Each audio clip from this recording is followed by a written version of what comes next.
very likable person, and yes, we got along great, even though we didn't agree on policy issues. So you're saying that you can disagree with a person on politics, but personally still be friends.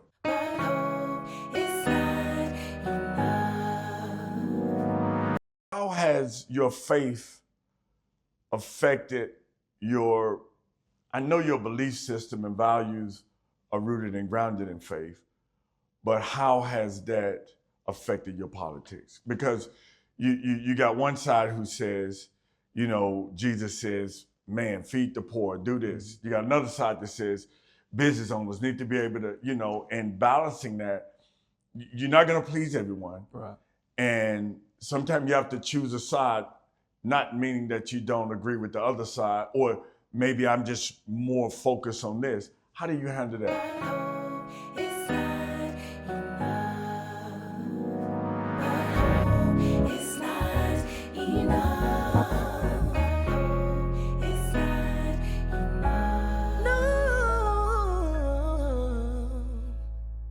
Welcome to another episode of Hope Is Not Enough.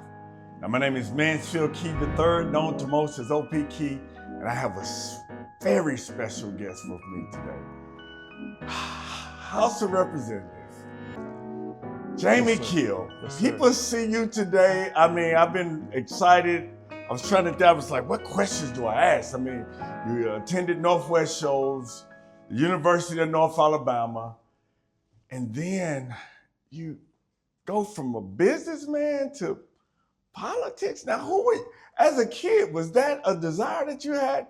When did that bug hit you? I mean, because I know running around in Franklin County, am I right? That's right. That's right. You wasn't going around saying, I want to be a politician, I want to go.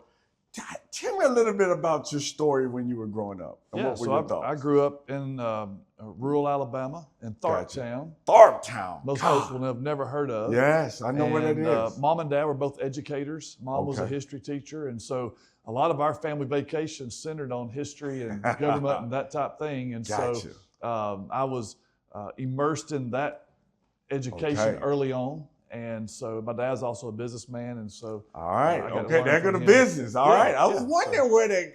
Yeah. So you go to school for business, right? Right. And so of course I'm sure you're working. You're thinking you're going to become that multimillionaire, right? And then where did you say to yourself, I really want to start serving people? Where did that come from? Well, I was SGA president at Northwest Shoals back in the early 90s. Wow, so that was my first political run. Gotcha. And was successful there.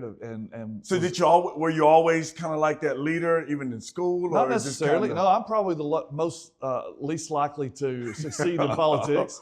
Not really super outgoing, and was not Mr. RHS or anything like that in high school.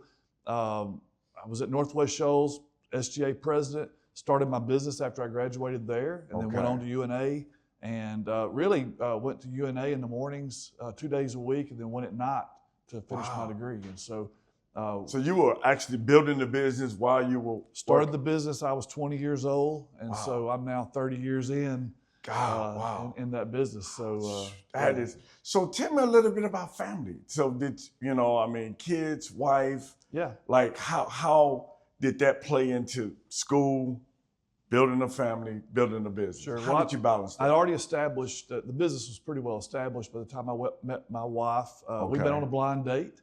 And, are you serious? And we've been dating ever since. So who connected? I mean, you all just... We had mutual friends. And I hadn't heard that one, Yeah. I guess that's equivalent to being on a website now, right? I guess so. Yeah, we didn't have that back then. We barely had the internet in those days. And so... so we met then and have been married almost 25 years now. Wow. And so, yeah. So when we say politics and we say the state of Alabama, I mean, I could talk to one group, it's the worst politics. I could talk to another group, we love it. And you get both calls. I do. You get calls from both sides, right, left. How do you handle that? Because I'm always thinking, I love people. I want to serve people. I feel like I'm serving people right now by sitting here.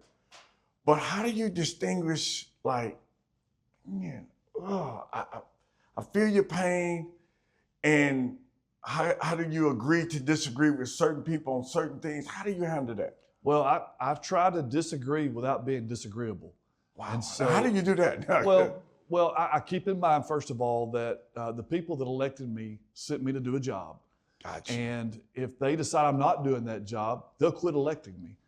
And That makes so sense. I try to do what I feel is right, what Gotcha. my conscience leads me to do, what God leads me to do. Gotcha. And if there's a time when I can't do that and agree with my constituents, then I won't go back. Wow. And so that's I'm the always, course I've taken.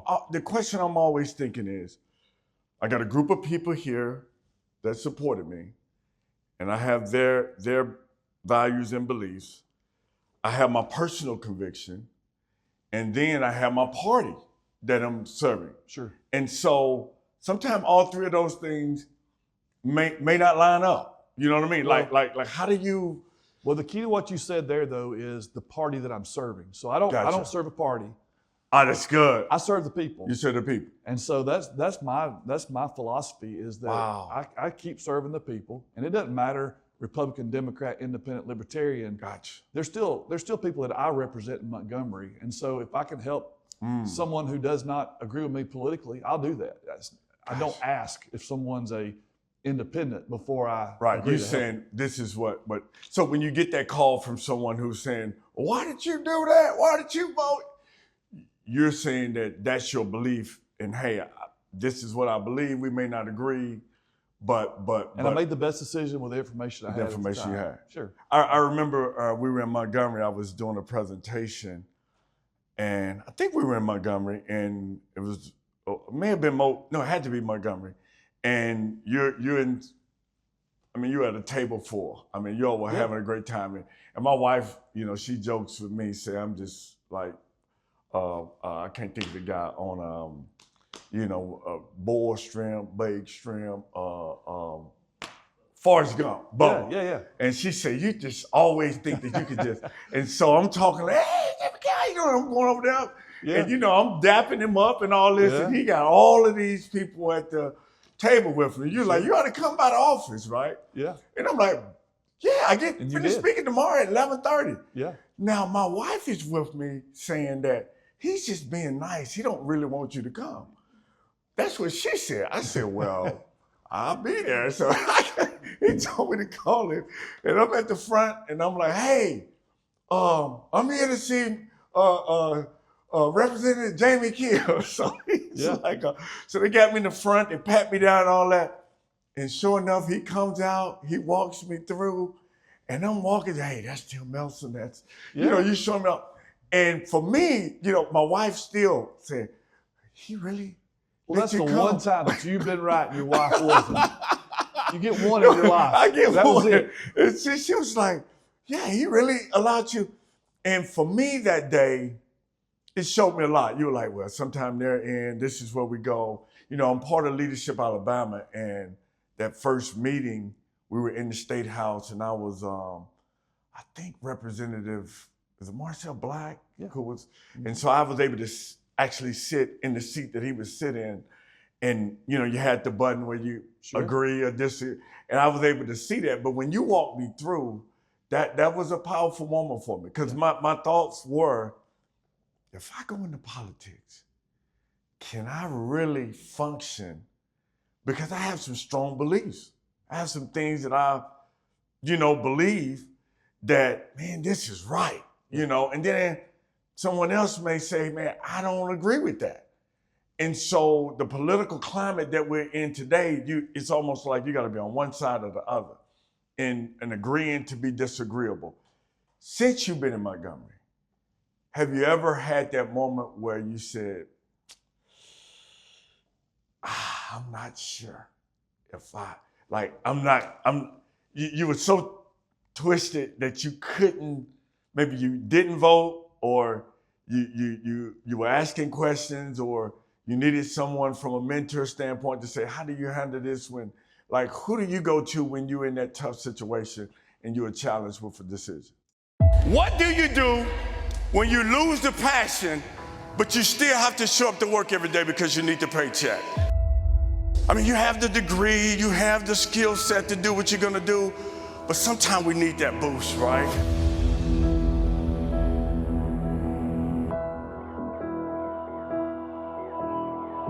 What do you do when the thing that you used to love, now you don't even like it anymore, right? Sometimes we need a boost. Everyone say, I need a boost. Somebody say burnout. What do you do when your passion doesn't match your paycheck?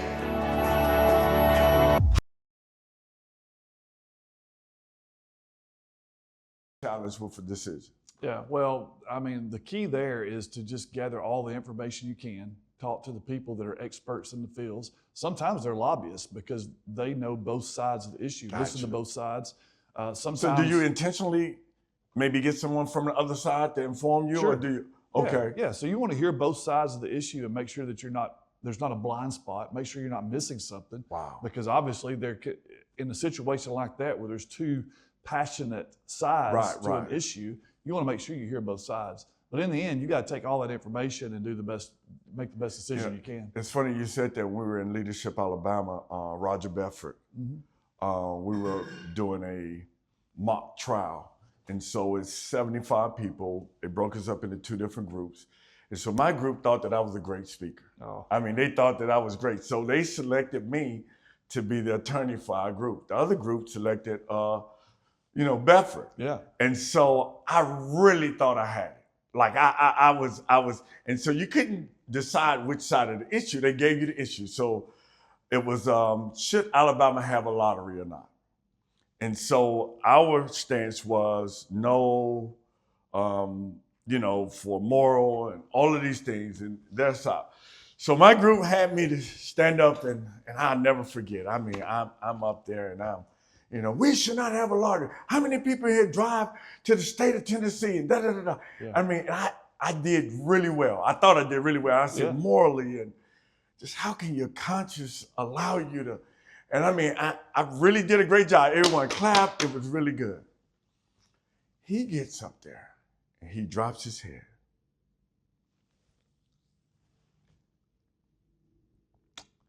And he took a step. I mean, I'm forgetting that he was an attorney, right? Yeah, a real attorney. A real attorney. This showed the difference of a speaker acting like an attorney and an attorney. He paced a little bit before he said anything. He looked at the crowd. He said, we will never be able to legislate morality.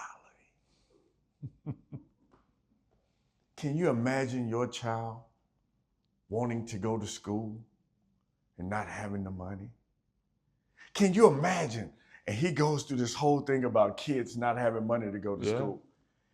People are driving to Tennessee right now, helping their kids in school. You knew you were beat because he brought up the kids. Listen, he brought up the kids. Even the people on my team were like, yeah, you're right. I was like, well. And so when he got finished, they were like, do you have a rebuttal? I said, I don't have anything else to say. Yeah. How has he been a help to you? Being from Franklin County, have you ever reached out to him? Did you reach out to him and just kind of say, how do I navigate this? Yeah, well, that's a great point, case in point, for two people who are on opposite sides of a political spectrum. Yeah, because I know he has a stance and and so we were still good friends, even though we disagreed on I'm policy sure y'all issues. did. I'm sure. But I met with him before I ran, and he was very helpful. He was obviously out of office by then. Gotcha. Had left public life and was an attorney, and so he was very helpful at the time. And then, even up until I would see him at Leadership Alabama events. Yes. He moved to Tuscaloosa, but still had his law office in Russellville and still represented people. And so we were still friends up until he passed away, and was a very likable person. And we got along great, even though we didn't agree on policy issues. So you're saying that you can disagree with a person on politics, but personally still be friends. Hey, I know you're locked in and I know you don't need the interruptions, but just do me a favor. Hit that subscribe button real quick so we can build up subscribers and keep bringing you content like this. Peace. But personally, still be friends. I hope so. Because I mean, the climate that we're in today is almost like if I say something about someone else that I don't agree with, they automatically put me in this box and say, I agree with everything that this party agree with, or I disagree with everything. And sometimes it may be that person.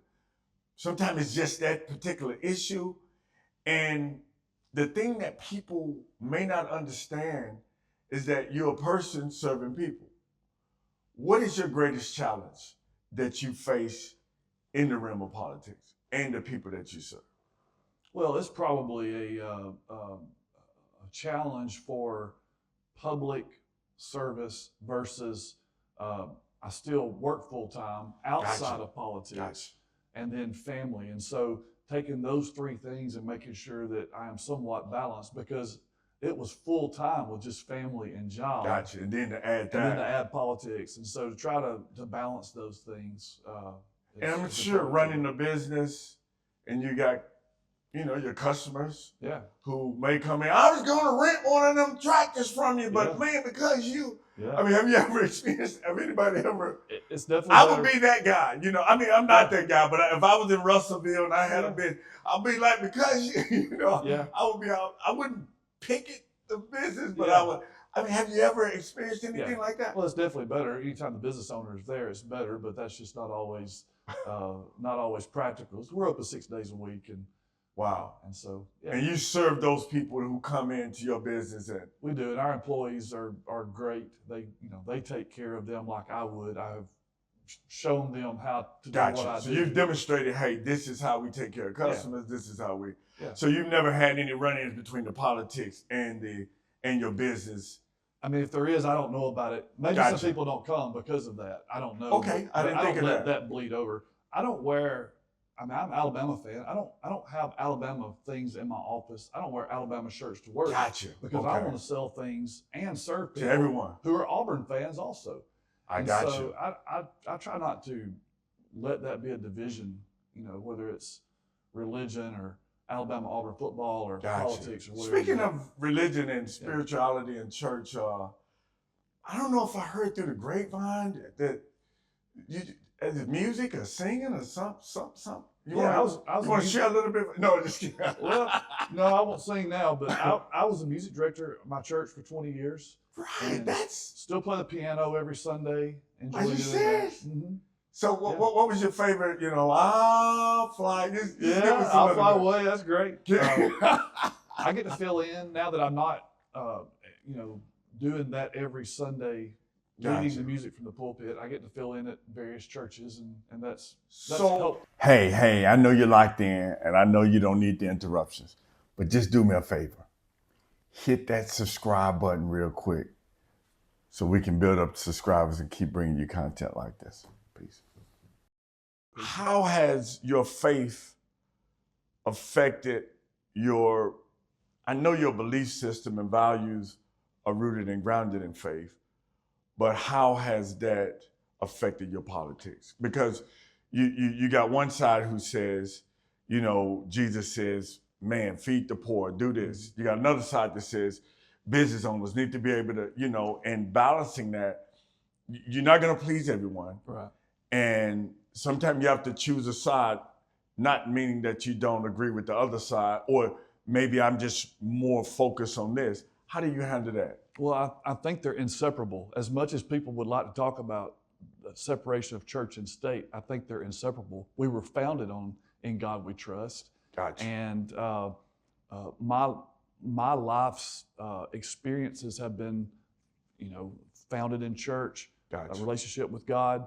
And so I don't know how to separate those things. And so the worldview that I look through, the lens that I look through, is through a Christian point of view.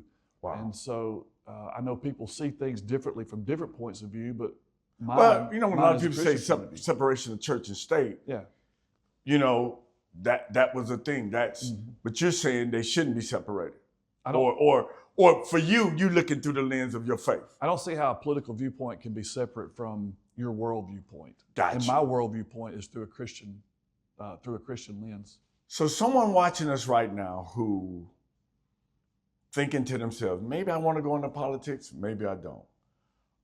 Maybe I believe on one side or the other, but they're thinking to themselves, they have hope, they have a level of faith with God, but they feel stuck. Other than hope, because this show is entitled Hope Is Not Enough, but you still got to have it. Sure. If you could look into that camera and just, not only just give them hope, but in addition to hope, if you could give them one thing that they would need, whether it's tenacity, faith, whatever that is, if you could look into that camera, what would that be? Well, I think, first of all, that hope is essential. I think without hope, we're lost. And so we got to have hope, but that's not all we got to have.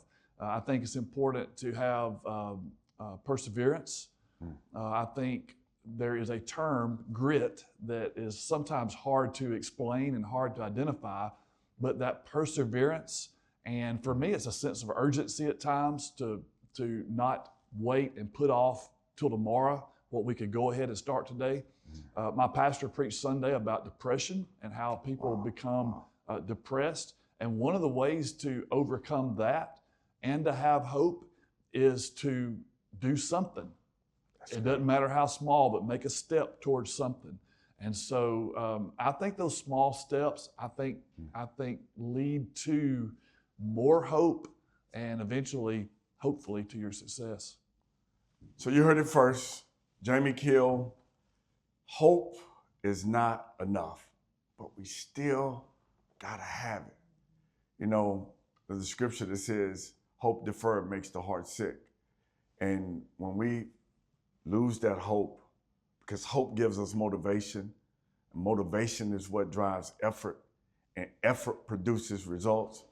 We don't get the results because we don't put forth the effort. And we don't put forth the effort because we don't have the motivation. And we don't have the motivation because we don't have hope. But hope alone is not enough. Thank you for joining us.